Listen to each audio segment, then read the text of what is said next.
Hey y'all, it's Rachel with Stella Rose Boutique here in Greenville, Tennessee. I'd like to welcome you back to my channel.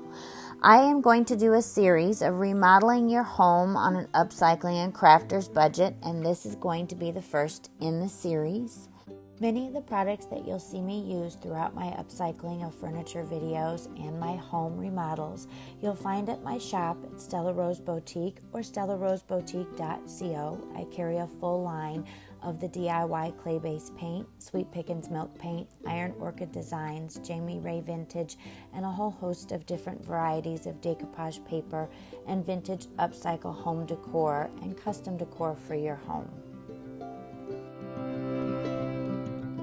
In this video, I'm going to show you how to make a hot patch, which is a patch in your drywall without having the support of a stud behind it to screw it to, and to show you some easy DIY textured custom walls. I took a ruler and I made sure that I had a square all the way around the exterior portion of the hole that I was going to be patching. I took a box blade and I cut it out so it was square, making sure that there was nothing left, that another easily made square patch will fit right into it.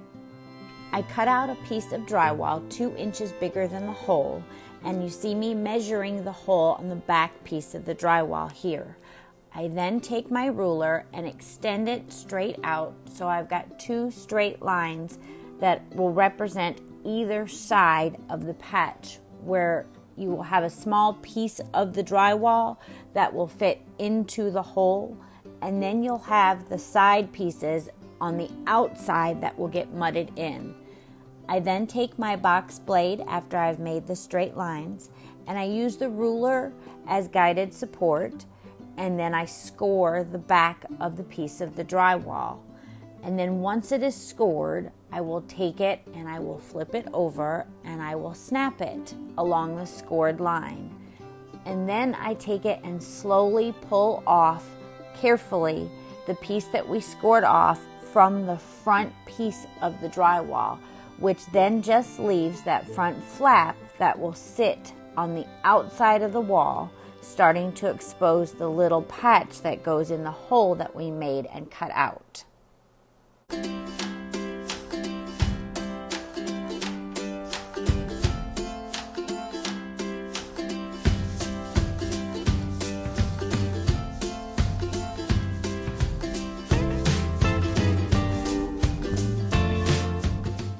I've now made the first side cuts. I'm going to make the second cuts, which then will reveal the little square patch in the center that this will sit in. So once I figure out, it took me a minute to figure out which way to measure it, and then I get it turned around, and you see here how I'm marking right where the sides of the hole is on each side here.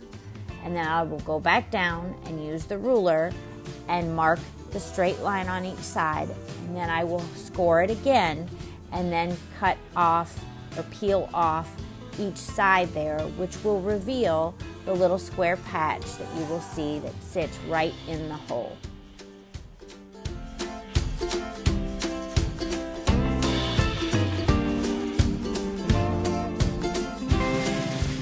And with this last little bit here removed, this will fit perfectly in the hole that we have on the wall to cover that patch with no stud behind it. I purchased from Lowe's the all-purpose, already made joint compound. It's in a 5-gallon bucket, and I started putting the mud on the wall around the opening that we had to patch. I then add the mud to the actual patch, making sure that I have the mud at the corner of where the patch meets to the front.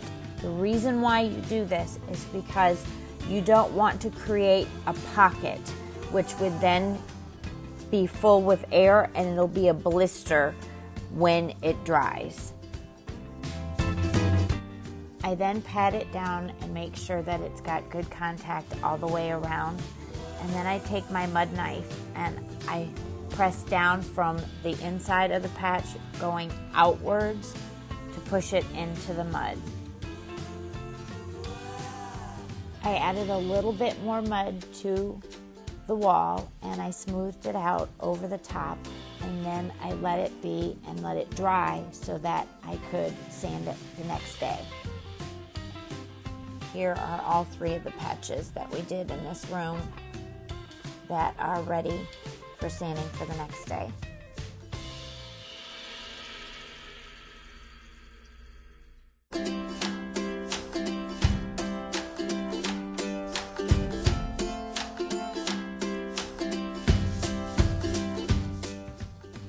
I used this all-purpose joint compound here purchased at Lowe's, and this hopper purchased at Harbor Freight.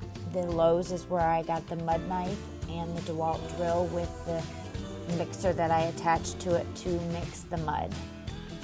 This is my son's room at the very beginning, ready to receive texture. I'm going to mix the mud here. Altogether for the entire room, I used half of a bucket, but for the first time that I sprayed, I used a quarter of a bucket that I measured out. I did it by eyeballing, and then I added 8 ounces of water to it and I mixed it.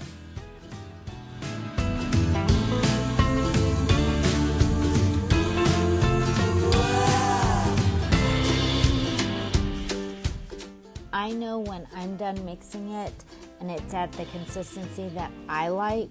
For me, it's a really thick milkshake on the walls, not like a frosting and not like a melted milkshake. That's the texture that I like. This is Noah's room after I sprayed it for the first time and knocked it down.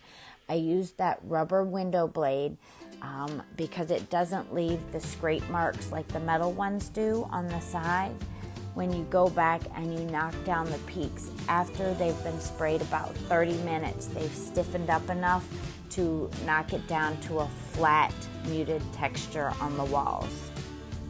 My son decided he wanted a heavier texture on the walls, so what you are looking at now is 1 additional layer of texture and knockdown, and then I put a coat of primer on it so it would be ready to paint. We chose a custom mixed color. I used the DIY paint line that I carry in my shop, Gravel Road, mixed with 50% of vintage linen, also a DIY paint that I carry. And we got this very soft, light gray color. We used this on the walls, and then vintage linen for the ceiling and the trim and his closet doors. Here is the patch on the wall. And then here is the larger patch on the wall, which you can see a little bit of the outline after all of the texture was done. And then there is a patch right here on the wall that you can also no longer see. Purchased some flooring, Corlux flooring. It is the color Rustic Village Oak from Lumber Liquidators. It is now called LL Flooring. This was left over from about 2 years ago, and we decided to put it in the boys' rooms. My son, the older one, is the one that laid the flooring down, and we lost some of the footage. He first put down the moisture barrier that they recommended to put down, and he snapped together this flooring and had it cut in less than 5 hours. This entire room was put down. This flooring was so simple to use. Once the floor was completely done, there were a couple of spots that you could still see the underlayment on the flooring, so we wanted to cover that up. I used the Quick Seal brand paintable white caulk. You can use any kind of paintable caulk that you'd like. I mixed that with my DIY clay-based paint in the color Weathered Wood for a custom colored caulk. Then I applied it in each one of the areas where the flooring was there to hide that underlayment, and it turned out beautifully. Have you ever tried any DIY projects like this at home? If so, I'd love to hear how it turned out. Please tell me in the comments.